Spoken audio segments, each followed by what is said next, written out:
You say it without thinking. It is just a sentence. It is just a complaint. But spiritually, repeated negative words may be training your heart to believe a curse before your life ever sees one. You say, "Nothing ever works for me." You say, "My house is always under attack." You say, "I will never change." But what if those words are not just describing your reality? What if they are helping build it? The real answer is far stranger than most people admit, because the Bible never treats words as empty air. It treats words like seeds. It treats words like fire. It treats words like doors that open toward life or toward ruin. Proverbs says death and life are in the power of the tongue, and that is not poetry meant to sound dramatic. It is a warning about something you touch every day without noticing. Your mouth can agree with heaven. Your mouth can agree with fear. So what have your words been agreeing with? You may think the danger is only in obvious curses. You may imagine the problem is blasphemy, rage, or something shouted in a moment of complete loss of control. But the quieter words are often more dangerous. The repeated words, the familiar words, the sentences that become the atmosphere of your mind. You do not have to scream negativity for it to shape you. You only have to repeat it long enough until your soul stops questioning it. Have you noticed how some phrases feel harmless because they sound realistic? You wake up tired and say, "This day is already ruined." You look at a bill and say, "There is never enough." You make one mistake and say, "This is just who I am." You hear silence from someone you love and say, "Everyone leaves eventually." At first, it sounds like honesty. Then it becomes expectation. Then expectation becomes posture. Then posture becomes the way you walk into rooms, answer people, pray, decide, and give up before the door is even tested. Could your repeated words be preparing your heart to lose battles God never told you to surrender? This is why Scripture speaks so sharply about the tongue. James compares it to a small fire that can set an entire forest ablaze. A tongue is small, a word is quick, a sentence disappears into the air almost instantly. But a fire also begins small. One spark, one dry branch, one moment of contact, then the whole atmosphere changes. That is the frightening part. Your words may leave your mouth quickly, but they can remain inside your house, your memory, your marriage, your children, and your prayer life much longer than you realize. What if the sentence you keep repeating has become the smoke you keep breathing? Negative words do not only describe pain, they can rehearse pain. They can keep the wound fresh. They can make the mind return again and again to the same dark conclusion. You say, "I am alone." Then your mind begins searching for proof. You say, "Nothing changes." Then your eyes begin ignoring evidence of mercy. You say, "God is far from me." Then your prayers become guarded, cold, and suspicious, even when heaven has not moved away from you. Your words become a filter. Your filter becomes your world. Can a mouth trained by fear recognize a blessing when it arrives quietly? Think about the Israelites in the wilderness. They had already seen the sea open. They had already walked through what should have killed them. They had already eaten bread that did not come from any human field. But again and again, their mouths returned to complaint. Not simple sadness, not honest pain, a repeated accusation against God's care.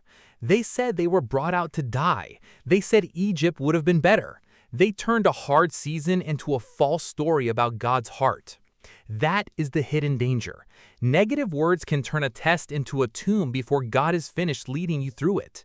Are you describing the wilderness, or are you declaring it as your final address? This does not mean you should pretend everything is fine. The Bible is not afraid of grief.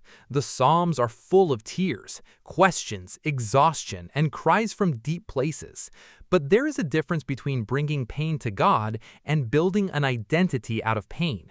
There is a difference between saying, "Lord, I am afraid," and saying, "Fear will always own me." There is a difference between saying, "This is hard," and saying, "Nothing good can come from this." One is confession, the other is agreement. One opens the wound before the healer, the other names the wound as king. Which one has your mouth been practicing?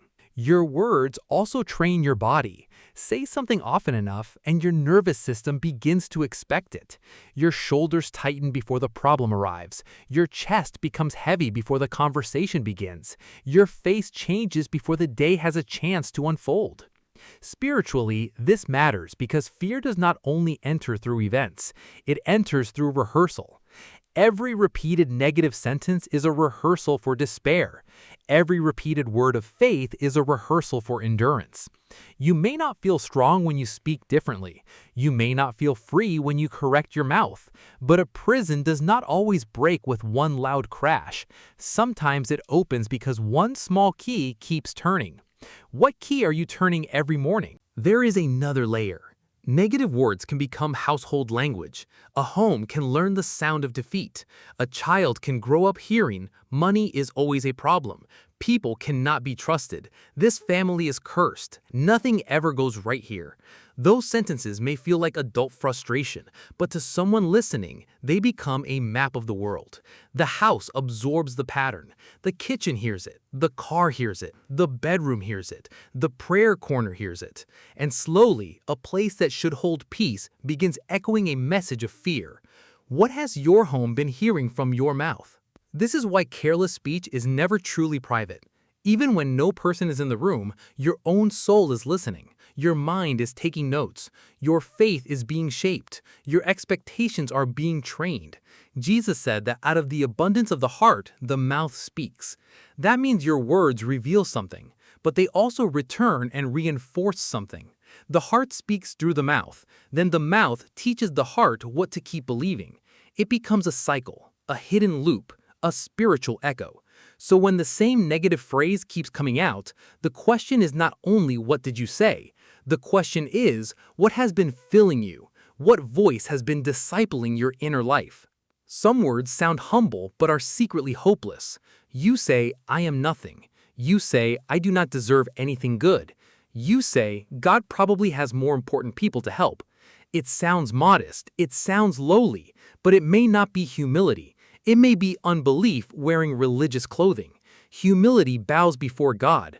Hopelessness hides from him. Humility says, apart from you, I have nothing. Hopelessness says, even with you, nothing can change.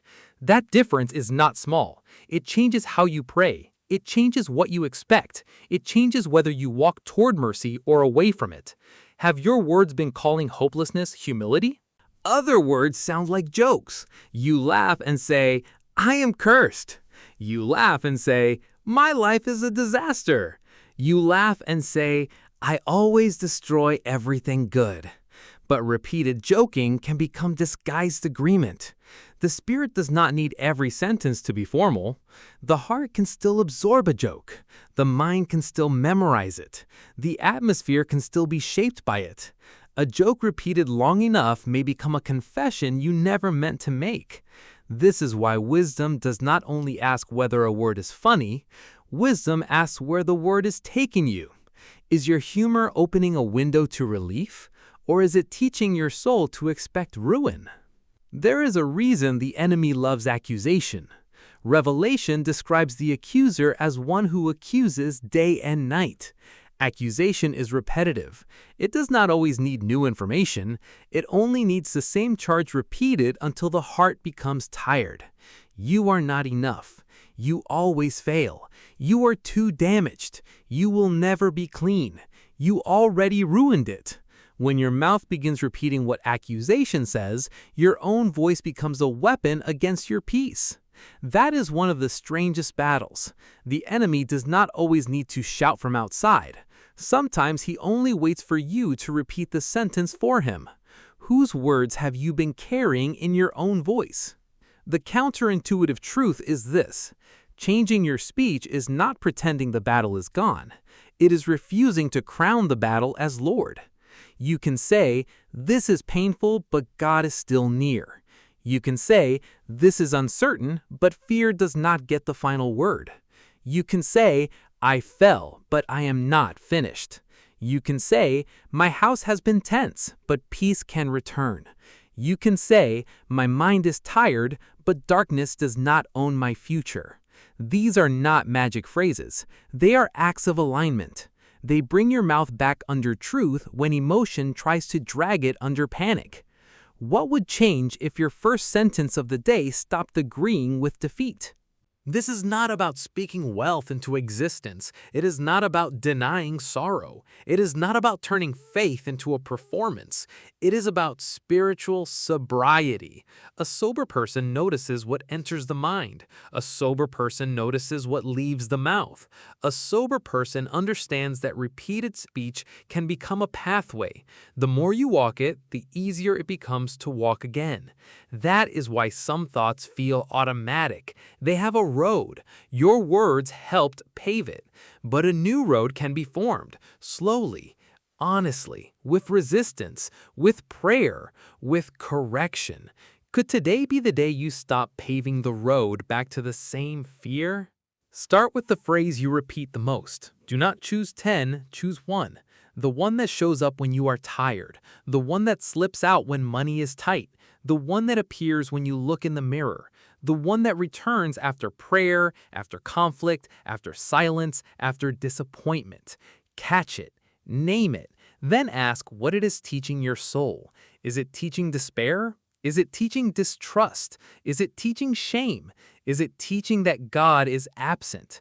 Once you see the lesson hidden inside the phrase, you can no longer call it harmless. What has that sentence been teaching you in secret?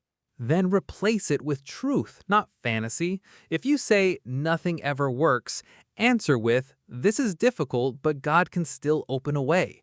If you say, "I always fail," answer with, "I have fallen before, but grace can still train me." If you say, "My family is cursed," answer with, "My house needs healing, and God is not finished here." If you say, "I am alone," answer with, "I feel alone, but the Lord is near to the brokenhearted." That last line comes from the Psalms. Notice the difference. The pain is not erased. The truth enters the pain. That is where speech becomes powerful, not because it escapes reality, but because it invites God into reality.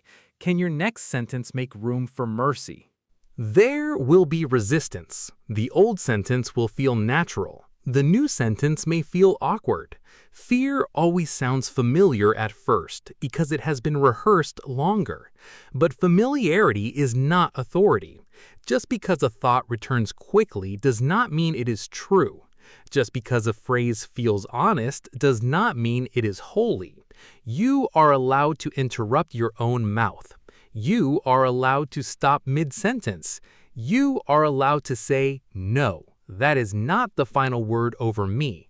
That moment may feel small, but spiritually it is not small. It is a refusal to let repetition become a chain. What sentence needs to be interrupted before it becomes tomorrow's atmosphere? You imagine tonight differently. The room is quiet. Your mind reaches for the old words. Your mouth almost repeats the familiar complaint. But then you pause. Not dramatically, not perfectly, just honestly. You choose a truer sentence. You name the pain without worshiping it. You name the fear without obeying it. You name the weakness without surrendering your future to it.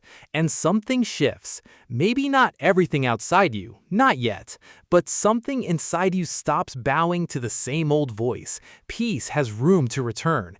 Prayer feels less distant. Your house hears something different. Your heart hears something different. And the sentence that once trained you toward despair begins to lose its authority. So listen carefully to the words that keep visiting your mouth. Listen when you are tired. Listen when you are angry. Listen when you are alone. Listen after the prayer ends and the pressure returns. Your repeated words are not small. They are not weightless. They are not just sounds disappearing into the room. They are seeds, sparks, doors, maps, and mirrors. They can rehearse fear or they can make room for faith. They can thicken the darkness or they can invite truth into it. You may still say it without thinking, but now you know it is never just a sentence.